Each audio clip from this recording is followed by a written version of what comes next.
Welcome back to the Event House channel, your home for all things hospitality. I'm your host, Jill Goldfine. Today, I am joined by Dave Calzaretta from Magnificent Entertainment and Events, and he's going to share some great insight about trends and things he's seeing in his niche of the hospitality industry. He produces festivals and books all kinds of talent, and we can't wait to have a conversation. I'm excited for you to hear. So let's get started. Hi, Dave. Thanks so much for joining me on YouTube today. Hi, Jill. How are you today? I'm doing great. I'm so happy to sit down with you. Thanks for taking the time. Absolutely. Absolutely. Um, why don't we start with a little bit about your professional background in hospitality to warm up? Sure. I always kind of call myself the weirdo in the industry. I graduated from Indiana University with my degree in accounting, and then I passed the CPA examination. Started in corporate America in a cubicle as a financial analyst for General Mills, and then I moved back to Chicago after a year, which is where I was born and raised, and did intellectual property financial consulting, like trademark and patent infringement cases. And I noticed that there was not a line of people outside my cubicle complimenting my regression analysis skills. I was always musical. I came from a musical family. And so I started a band on the side, just, as a creative outlet. And I ran it like a business, though. I actually lost a coin flip for whose phone number went on the bottom of our demo CD at the time, back in 1998. So I became the booking guy by default, and we started playing out at we started a band called Maggie Speaks, and we started playing out at nightclubs, and then we would go down to the colleges in Illinois and play, and then the kids would come back home and follow us around at the nightclubs. We grew into Oh, festivals, and then corporate people started wandering into our shows, asking us to play corporate events. oh, wow. The college kids would get married, so we would, start playing their weddings because they wanted their college band, at their wedding, and not the band that was at their parents' wedding, which was still active at the time. So that was my foray into this. That then it allowed me to quit my day job. We started doing about 200 shows a year, Wow. um, and because I was well networked, people would call me and say, "Hey, I need this for this kind of performer for this event," and I was like, "Well, call this guy, call that guy." And I woke up one morning, I said, "Wait a minute, I guess there's value in all this information." So a couple of years later, in 2000, I started Magnificent Events and Entertainment, and so I book everything from a solo piano player sitting in a lobby at a hotel all the way up to Lionel Richie. So I do celebrity talent and things like that for corporate events. But mainly, what I do is I custom curate entertainment for special events that's unique. And I always try to exceed my clients' wildest dreams and expectations. So I'm kind of the guy that if it doesn't exist, I know how to create it. And so that's kind of an exciting thing, because it allows me to not just take a product off the shelf and stick a square peg in a round hole. um I love with that. I love the customization element and your passion for it and your drive to exceed expectations. I'm the same way. Going back to Maggie Speaks, we were doing 200 shows a year. We were getting 20 calls on a Saturday night, and it doesn't take a sales genius to go 1 for 20. So we started scaling and creating, a second cast called Spoken For, and then a third cast called Final Say. So now we have 5 different casts in Chicago. And then Wow. during COVID, I actually kind of hemmed and hawed, but we were really just like everybody, we were shut down, but especially in Illinois. So I decided, probably the best way to make up for 2 years of lost income was to expand the operations to a different market. So I moved out to Arizona and have another version of Maggie Speaks locally out here, and started replicating all the concepts that do really well in Chicago locally in Arizona. So now we're in both locations, can service, the western half a lot easier, and the Midwest, all the way east with our Chicago operation. So Sure. that is, kind of my background in the biz. This is my 25th year in the business. And have really been fortunate to figure out how to, kind of crack the code. Because I always say in our business, there's enough money to make it interesting and never enough to make it efficient, especially with the way things are evolving today, where you could stand to have a full-time video person and a full-time video editor and a full-time social media person and a full-time like you could divide the duties up, and at the end of it, I think the people that really thrive in this industry are kind of Swiss Army knives that know how to do, a little bit of everything. Yes. Outsource some of the stuff, but still have, their hands in other things, because I would agree. It's so important for people who do the kinds of work that we do to wear so many hats and be well versed. And if you don't know the answer, you got to know exactly how to get it or create it. Absolutely. I mean, I feel like I've made a career by being on the phone and going, "Yep, I can do that," and hanging up the phone and going, "How the heck am I going to do that?" And then Right. What did I figure, just commit to? for sure. Yep. Yep. Oh, I love it. So in your niche, which is a large niche, I realize, uh, can you speak about some of the trends you're seeing as we're kicking off 2023? It's an interesting time because, governmentally, and I'm not taking a left or a right stance or a red or blue stance, we seem to be, hesitant to use the R word and say that we're in a recession, but inflation's really high, interest rates have risen, the stock market's down, all those factors, affect our industry because, we're discretionary income, like Mm-hmm. while it's critical, I think for, what we learned during the 2009 crisis, and any of the crises that happen, it's still important for people to meet, and it's still important for things to happen.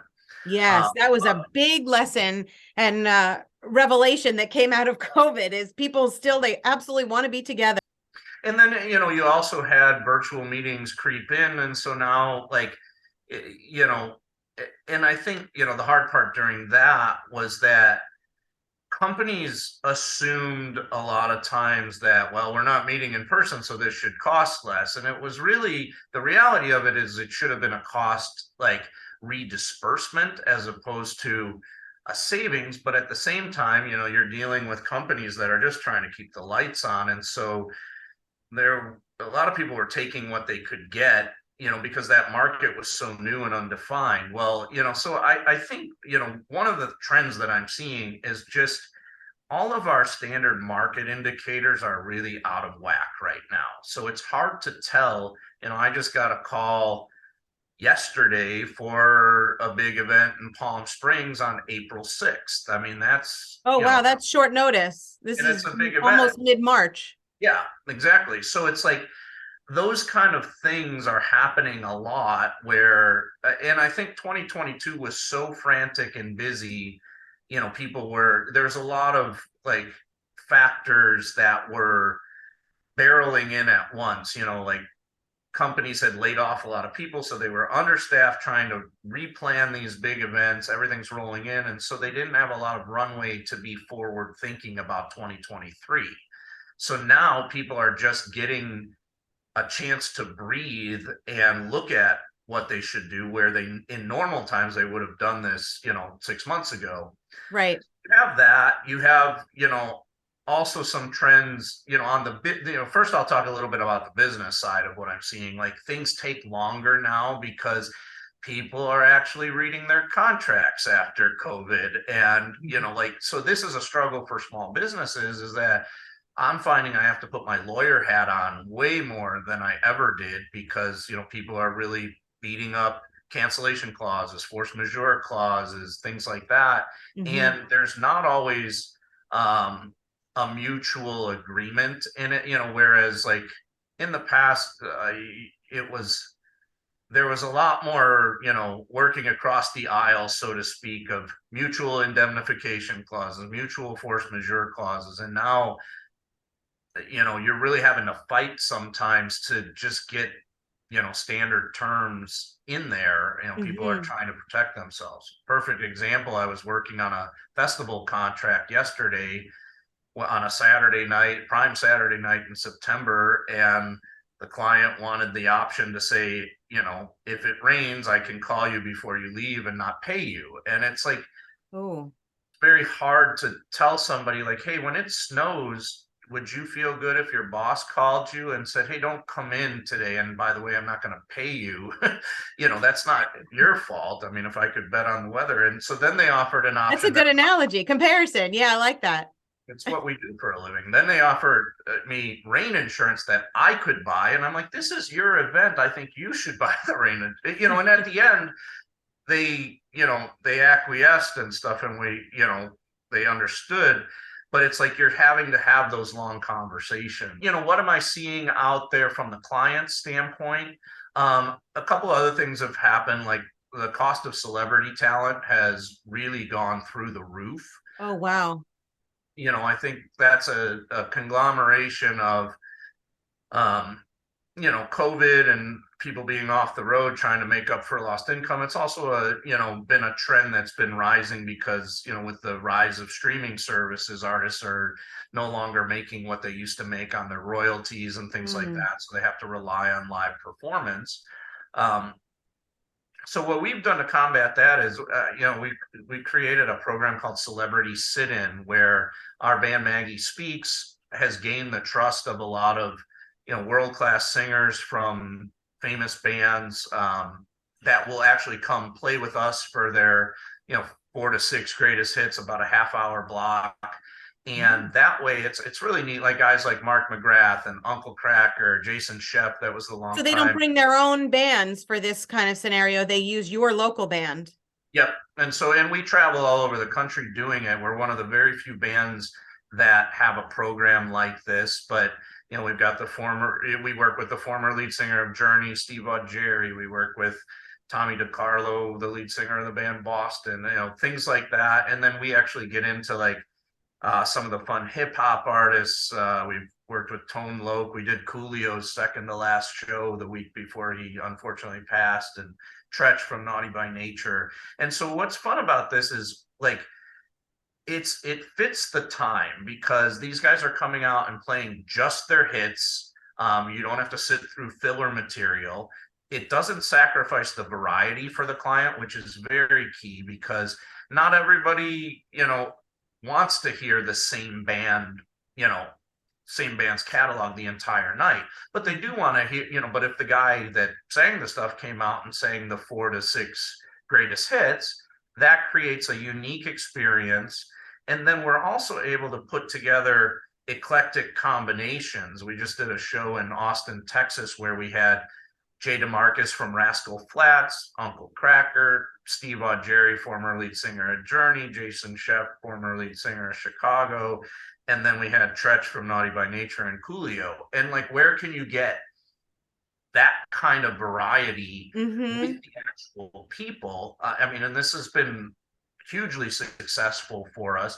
And, it's also economical for the companies because, we're able to come in, and only, we're only flying in one celebrity, one hotel room, Right. things like that. So we're able to minimize some of those costs, or when we travel, they're just able to get more bang for their buck. I mean, it doesn't mean it's cheap, but it also means it's economical compared to, hiring, top level celebrity talent that has a full enough catalog to even make it worthwhile for them to have. So that's, been one of the really great things. I think the other thing that you're seeing is, prices are rising with inflation, for vendors, but budgets are often remaining the same, if Yes. thinking.